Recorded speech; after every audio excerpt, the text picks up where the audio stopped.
Lorsque Curtis et Miles arrivèrent à destination, la colonie de fourmis ouvrières était déjà à l'œuvre depuis un bon moment. En effet, elles avaient déjà consolidé une partie de l'édifice et allaient s'attaquer aux murs restants. Il est à noter que la générosité dont faisait preuve Madame Iguanon était connue de tous.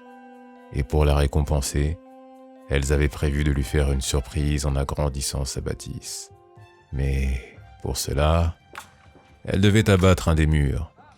Et c'est précisément à ce moment que Curtis arriva et leur proposa son aide, souhaitant ainsi racheter l'erreur faite un peu plus tôt dans la journée. Les ouvrières ne virent aucun inconvénient à sa proposition, bien au contraire. Elles souhaitaient se reposer et lui indiquèrent le mur à abattre, le mur intérieur gauche.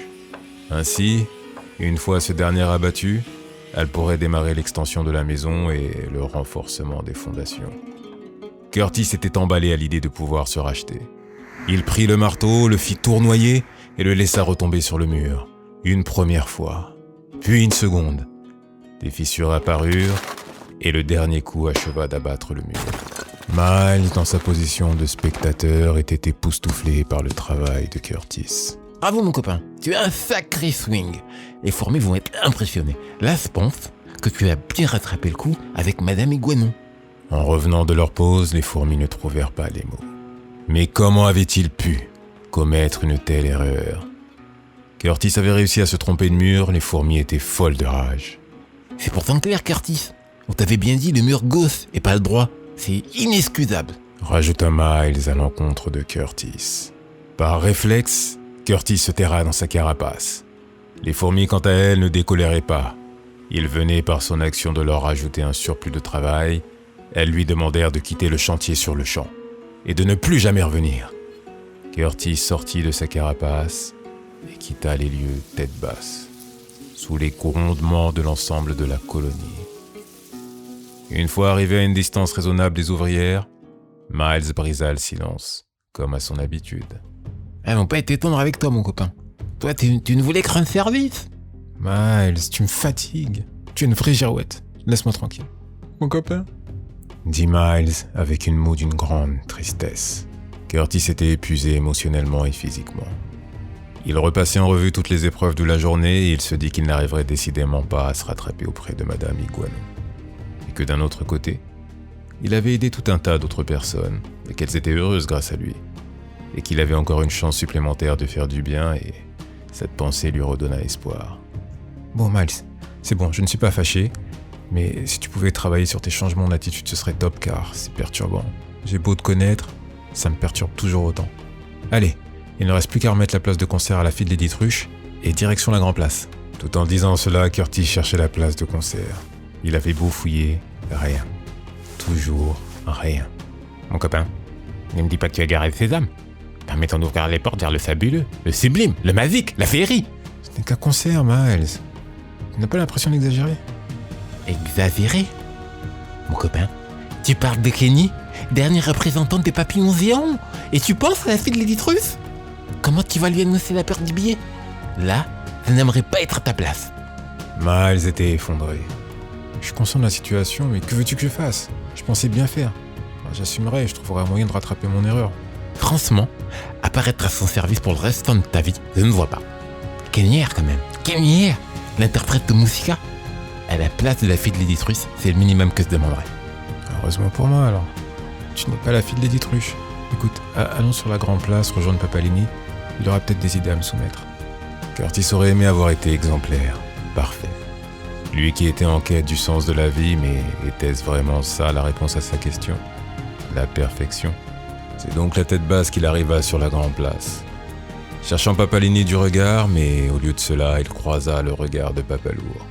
Et ce qu'il y vit... Ça ne présage rien de bon tout ça. Miles, de son côté, n'attendit pas d'obtenir des explications et prit son envol, afin de se tenir hors de portée de ce dernier. Tournant sa tête, Curtis vit le groupe de crabes pêcheurs fondre sur lui, et il sentit cette même animosité. Mais pourquoi lui en voulaient-ils tous ? Une forme de contagion semblait les avoir gagnés, car elles étaient maintenant rejointes par Miss Fatty, Madame Iguanon, les ouvrières, et enfin Lady Truche et sa fille. Cette journée qui semblait prometteuse en tout point et placée sous le signe de l'entraide et de la bienveillance tournait maintenant au cauchemar. Il était difficile de saisir précisément ce qui se disait dans ce brouhaha, mais un dénominateur commun revenait dans chacune des bouches. Et lui, en revanche, était parfaitement audible. Curtis.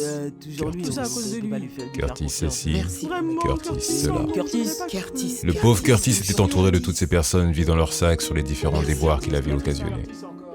Quand arriva de son pas léger, et de fait reconnaissable, le sage Papa Lenny. Il frappa sa canne au sol et mit fin à ce vacarme assourdissant. « N'avez-vous pas honte ? Vous êtes prompt à juger ce pauvre Curtis, mais avez-vous pris le temps de prendre du recul et de regarder vos différentes aventures avec de la perspective ?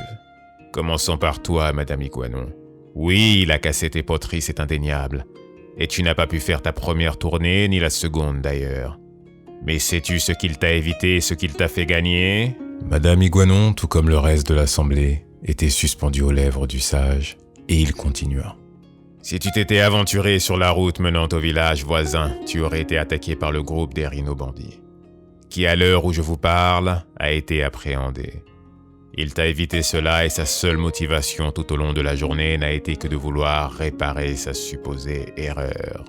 Et pour cela, il est intervenu dans la réparation de ta maison. Et ce ne sont pas les ouvrières qui me contrediront, d'où leur présence ici, car il a abattu le mauvais mur. Les ouvrières acquiescèrent de concert, aucun doute qu'il n'aurait aucune excuse pour cet acte. Et Papa Lenny continua. Madame Iguanon, tu es issue d'une des plus anciennes familles du village. Effectivement, c'est vrai. Ta famille était très riche et cette richesse s'est perdue pour de mystérieuses raisons.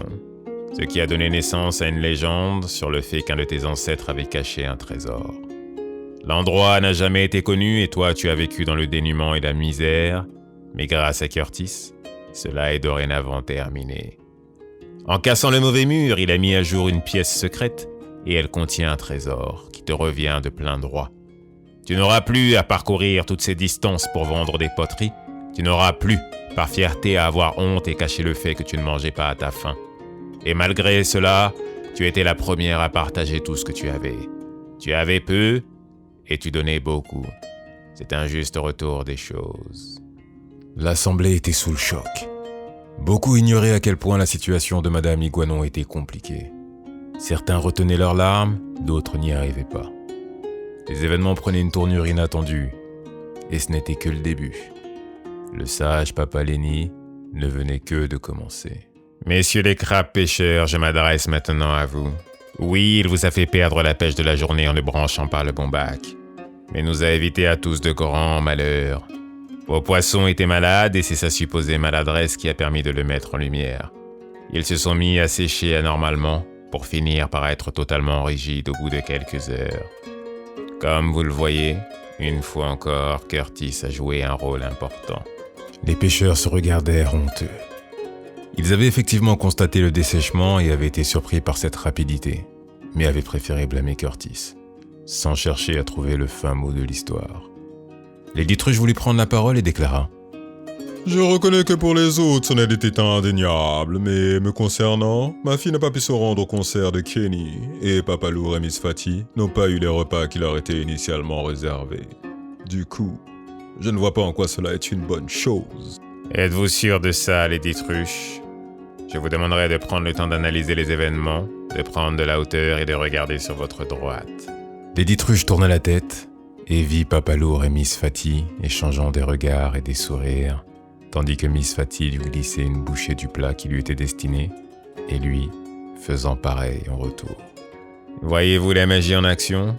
Ces deux-là ne se connaissaient pas. Ils étaient solitaires et isolés, et vous vous occupiez d'eux et c'est d'ailleurs admirable. Par son acte, Curtis a contribué à créer du bonheur autour de lui. C'est vrai, mais pour ma fille, je ne vois pas en quoi le fait qu'il ne lui ait pas remis son billet dans les temps puisse changer quelque chose. Lady Truche, une fois de plus vous êtes trop pressé. Oui, Curtis a égaré le billet de votre fille et de fait n'a pas été capable de lui remettre dans les temps. Si je ne m'abuse, ce concert devait se tenir à la capitale et la route y menant est celle traversant le village voisin. Route qui a été fermée suite aux agissements des rhino-bandits et conséquence de cela, Kenny Air passera la nuit au village et donnera donc son concert ici et maintenant. Je suis désolée, Curtis. L'assemblée laissa éclater sa joie. Tous scandaient le nom de Curtis, le remerciant et s'excusant de leur jugement hâtif. Miles, à l'évocation du nom de Kenny, perdit connaissance. Cela faisait trop d'émotions pour lui. Il finit par retrouver ses esprits et, lorsqu'il rouvrit ses yeux et la vit sur scène, commençant à entonner sa première chanson, il faillit s'évanouir à nouveau. Mais une pensée le traversa. Si je m'évanouis, c'est risque de rater le concert. Et il résista. Et lorsqu'elle déploya ses ailes, toute l'assemblée fut hypnotisée. Et ils l'acclamèrent. Curtis s'éloigna de toute cette agitation. Il avait besoin de faire le point. Encore ce matin, il se posait plein de questions sur le sens de la vie, et le sage Papalini lui avait lancé ce défi. En une journée, il avait énormément appris, et grandi plus que sur l'intégralité de sa courte vie. Il était assis, encore en train de réfléchir quand il fut rejoint par Papalini. « Alors, as-tu eu la réponse à ta question ?» Papalini, objectivement, j'ai échoué. C'est la chance qui a fait que ça a bien tourné. Pas une seule de mes actions initiales ne s'est bien terminée. Penses-tu être capable de maîtriser les imprévus ? Il y a des choses qui ne sont pas en ton pouvoir et tu en as fait l'expérience. En revanche, ce que tu peux maîtriser, c'est l'intention que tu y mets. Et dans chacune de tes actions, ton intention était positive et c'est ça qui est le plus important. Regarde tous ces gens que tu as rendus heureux. Tu n'as jamais abandonné. Je t'avais donné le défi de trouver une personne et tu as été bien au-delà. Si je peux te donner un conseil à l'avenir, pense aux 5 critères de ton objectif et plus précisément à celui concernant le fait de tester, vérifier. Mais bon, c'est de l'expérience, n'est-ce pas ? Et ces erreurs, tu feras mieux la prochaine fois. Mais, Papalini, comment as-tu fait pour savoir tout ça ? Tu nous as suivis ? Chut, ça c'est mon secret. Et c'est ainsi que prit fin la folle journée de Curtis la tortue. Lui qui trouvait sa vie vide de sens, elle lui avait donné une belle leçon qu'il n'était pas prêt d'oublier. Tout comme ceux qui ont été prompts à le juger, sans se soucier de l'intention qu'il mettait derrière chacune de ses actions. Et si d'aventure, tout comme Curtis, tu étais confronté à ce genre de situation, peut-être te poseras-tu la question de savoir quelle est l'intention qui est posée avant d'être tenté de juger hâtivement, tout en gardant à l'esprit que les apparences sont parfois trompeuses.